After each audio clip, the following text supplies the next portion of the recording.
दोस्तों, उत्तर प्रदेश के सभी विकलांग विधवा पेंशन लाभार्थियों का पेंशन अब हफ्ते भर के भीतर जल्द ही आप लोग का पेंशन पेमेंट लगने वाला है। तो नए पेंशनर से खास हिदायत कि अभी तक आपने अपना डीबीटी एक्टिव नहीं कराया बैंक अकाउंट में तुरंत करा लें, क्योंकि देखिए इसी के अभाव में केवल आपकी पेंशन रुक सकती है, अन्यथा कोई दिक्कत नहीं है। पूरा वीडियो एंड तक देखिए, सभी के लिए बहुत महत्वपूर्ण जानकारियां हैं और कोई भी दिक्कत परेशानी आए तो तुरंत मुझसे संपर्क करें कमेंट के माध्यम से। बहुत बहुत धन्यवाद, वीडियो को पूरा देखिए। नमस्कार दोस्तों, उत्तर प्रदेश के सभी विकलांग विधवा पेंशन लाभार्थियों का एक बार फिर से बहुत बहुत स्वागत करता हूं, अभिनंदन करता हूं।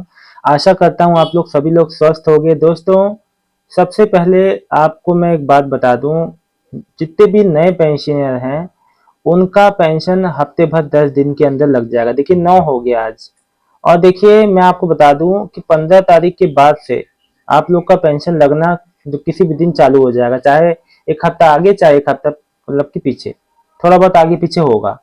तो नए पेंशनियर इस बात का ध्यान दें कि उनका बैंक में डीबीटी एक्टिव है कि नहीं। देखिए मैं ये बात इसलिए कह रहा हूँ क्योंकि अभी कई ऐसे स्टेट्स में मैं जहाँ की वीडियो बनाता हूँ वहां पे लोग मुझे मैसेज करते हैं, सर हमारा ऐसा था लेकिन हमने अभी डीबीटी ऑन करवाया। देखिए एक बार ये करवाना होता है, फिर हमेशा की छुट्टी हो जाती है। लेकिन कभी कभी क्या होता है, आप सारे आपकी पेंशन तो बन के तैयार लेकिन आपका डीबीटी बैंक में एक्टिव नहीं, आपकी पेंशन रुक गई। फिर आप जो 3 महीने बाद फिर आप सोचते हैं कि मेरी पेंशन वो पुरानी मिल जाए मुझे। कई बार मिलती है, कई बार नहीं मिलती है। ये सब बजट का है, बजट आया मिल गया, नहीं आया नहीं मिला। तो ऐसी गलतियां ना करें, ऐसी छोटी छोटी मिस्टेक आप लोग के लिए भारी हो जाएंगी। तो प्लीज ऐसी गलती ना करें। अगर अभी भी बैंक में डीबीटी एक्टिव नहीं है तो एक बार चेक कर लें। एम आधार ऐप को डाउनलोड कर लो मोबाइल में, उसकी मदद से आप ये देख सकते हो कि आपका आधार जो है बैंक में लगा है नहीं है, या आपका डीबीटी एक्टिव है नहीं। बैंक सीडिंग स्टेटस बता देगा आपका। एम आधार ऐप को डाउनलोड कर लो, उसमें लॉगिन करो, आधार बेस्ड ओटीपी आता है, मैंने उस पर वीडियो बना रखा है, बहुत आसानी से देख सकते हो। मैंने डीबीटी एनपीसीआई पे वीडियो बना रखा है। अब दूसरी बात, पेंशन कब से लगेगी? सितंबर में। बस कुछ ही दिन, हफ्ते हफ्ते भर का इंतजार कर लीजिए, हफ्ते भर में आपका पेंशन लगना चालू हो जाएगा। दोस्तों कुछ आपको मैं चीजें बताता हूँ।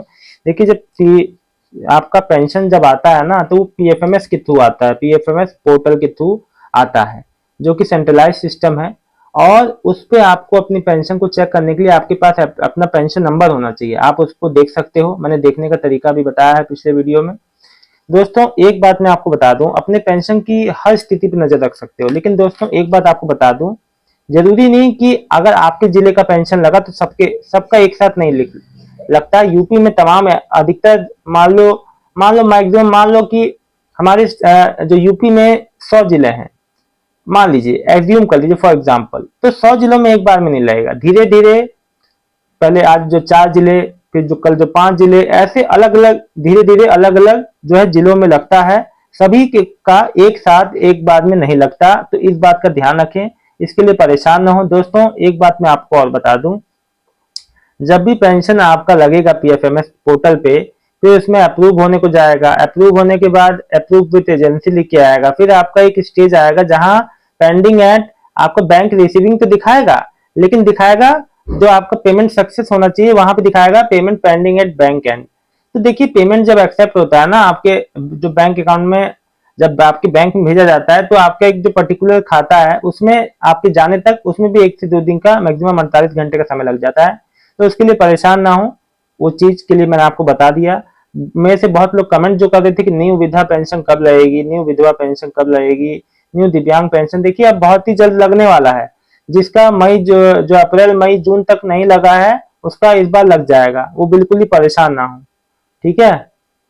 और आपको बिल्कुल ही परेशान होने की जरूरत नहीं है। देखिए पेंशन प्रक्रिया थोड़ी लंबी होती है, उसमें समय लगता है, ये नॉर्मल है, इससे परेशान नहीं होना है। इस बार सबका पेंशन आ जाएगा। दोस्तों एक बात मैं आपको बताऊं, अगर आपका पेंशन एक समय से बंद है लेकिन आपको समझ में नहीं आ रहा है क्यों बंद है, तो आप अपने नजदीकी ऑफिस में संपर्क करें। काफी ऐसे लाभार्थी हैं जिनके साथ ऐसा हो चुका है। तो मैं बस यही कहना चाहूंगा उनसे कि इसके लिए परेशान नहीं होना है। आप अपने संबंधित आधार, फोटो, बैंक की पासबुक, अपना जो भी डॉक्यूमेंट, जो इनकम सर्टिफिकेट, विडो सर्टिफिकेट जो आपके पास है, वो लेके जाएं और अपनी पेंशन को सही करवाएं। देखिए दोस्तों कई बार होता क्या है ना, कई बार टेक्निकल फेलियर, कई बार विभाग के द्वारा कई बार हो जाती हैं दिक्कतें इक्का दुक्का केस में, तो उसके लिए परेशान नहीं होना है। दोस्तों नए पेंशन जो नई अप्लाई करने जा रहे हैं वो कुछ खास बात का ध्यान रखें। देखिए दोस्तों, पेंशन अप्लाई करने से पहले पहले अपने डॉक्यूमेंट्स की जांच कर लें, क्योंकि देखिए होता क्या है ना, 100 एप्लीकेशन आई न्यू एप्लीकेशन के लिए, मतलब न्यू पेंशन के लिए, तो सारी अप्रूव नहीं हो जाएंगी, सारी को पेंशन नहीं मिलेगा। कुछ एप्लीकेशन गलत भी होंगी, तो वो ऐसी गलती ना हो इसलिए आपको कह रहा हूँ, टर्म एंड कंडीशन को समझें। समाज कल्याण वेबसाइट पे जाएं उत्तर प्रदेश की, और पहले की जैसे आपका दो मतलब कि जो इनकम है आपकी इतने से ऊपर नहीं होनी चाहिए, इनकम है आपका, मतलब कि देखिए बहुत चीजें होती हैं, है ना, उस हिसाब से पेंशन आपको मिलती है। लेकिन अगर आप उस जो क्राइटेरिया को फुलफिल नहीं करते हैं तो पेंशन नहीं मिलेगा। तो इन सब बातों पे विचार कीजिए, समझिए, उसके बाद आप नई पेंशन बनाने की कोशिश कीजिए। दोस्तों, उत्तर प्रदेश के लाभार्थियों को कोई भी, अगर विकलांग विधवा पेंशन लाभार्थियों को कोई भी पेंशन रिलेटेड फिर भी समस्या आती है तो आप मुझसे संपर्क करें लाइव में, या मैं वीडियो के माध्यम से आप लोग के कमेंट का जवाब देता हूँ। और कोई भी समस्या हो मुझसे तुरंत मेरे से बात करें। दोस्तों, ये जानकारी फिलहाल अच्छी लगी हो तो वीडियो को लाइक करके चैनल को सब्सक्राइब कर लीजिएगा। मिलता हूँ नेक्स्ट वीडियो में नई जानकारी के साथ। तब तक के लिए उत्तर प्रदेश के सभी विकलांग विधवा पेंशन लाभार्थियों का बहुत बहुत धन्यवाद। आपका दिन शुभ हो।